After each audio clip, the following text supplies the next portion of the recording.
Salut les amis, coucou les petits loups. Aujourd'hui, c'est un dossier, les réglages et la vitesse réelle de prise de vue. Alors, vous allez voir pourquoi je dis vitesse réelle un tout petit peu plus loin dans la vidéo. L'IA et une fiche technique de ouf, est-ce utile? Oui, l'IA, c'est super intéressant. C'est ce qui vous permet par exemple de faire une prise de vue une seconde avant d'avoir appuyé le doigt sur le déclencheur. C'est évident. Le 32 millième aussi, ça peut être très cool dans certaines circonstances, mais cela a ses limites. Je vous prends un exemple.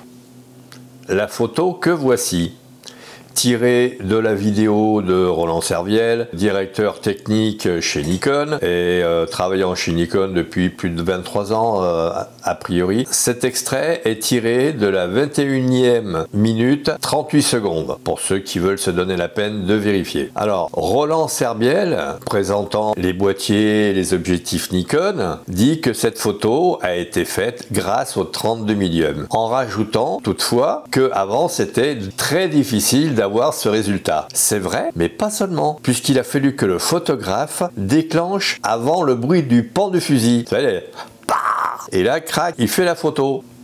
Non, non. J'ai voulu en avoir le cœur net, donc j'ai été sur internet, j'ai regardé Wikipédia pour avoir les vitesses de sortie d'une balle sortant d'un fusil, j'ai regardé également la sécurité routière pour connaître les réflexes humains, pour savoir quel est le temps de réaction d'un être humain normal, et nous verrons ça tout au long de la vidéo. Alors, paraît-il que les AK-47 sont les fusils qui se vendent le plus au monde, donc j'ai pris la vitesse de sortie de ce type de fusil, mais apparemment le fusil de compétition est un tout petit peu plus rapide. Alors, la vitesse d'une balle qui sort d'un canon de AK-47 est de 2500 km/h. Il y en a des plus rapides et il y en a des moins rapides. Par exemple, un pistolet est beaucoup moins rapide. Le son fait 344 mètres secondes, soit 1238 km/h. Donc la balle qui est sortie du fusil, en gros, quand on voit bien la photo, elle est sortie à peu près en gros de 1 mètre, environ, on va pas non plus pinailler, c'est simplement pour l'exemple.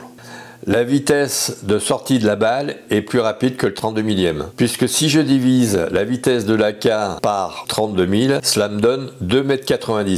Pour déclencher, la balle est déjà loin, puisque les réflexes humains ne sont pas aussi rapides, et tout dépendra de votre rapidité, mais à minima la balle, selon les individus, sera à plus de 100 mètres. Il faudra donc déclencher votre obturateur avant le bruit du pan. Et voilà comment on monte une légende sur l'IA et le 32 millième qui permettent de faire des miracles. Alors, quelle est la vitesse réelle de prise de vue? J'y viens. Pourquoi devrais-je calculer, avant ma prise de vue, la vitesse réelle de celle-ci? Très simple. Un colibri, par exemple, fait entre 56 et 80 km/h, soit 15 mètres secondes pour les 56 km/h. Je vais pas calculer à 80 parce que bon, c'est un peu fastidieux. Il bat 200 fois des ailes par seconde. Il est extrêmement rapide. C'est pour ça que effectivement le 32 millième peut être intéressant, parce qu'à un moment donné, on peut figer les battements de ses ailes. Alors, quel est le temps de réaction d'un être humain? Alors, c'est tiré de la sécurité routière et de Wikipédia, qui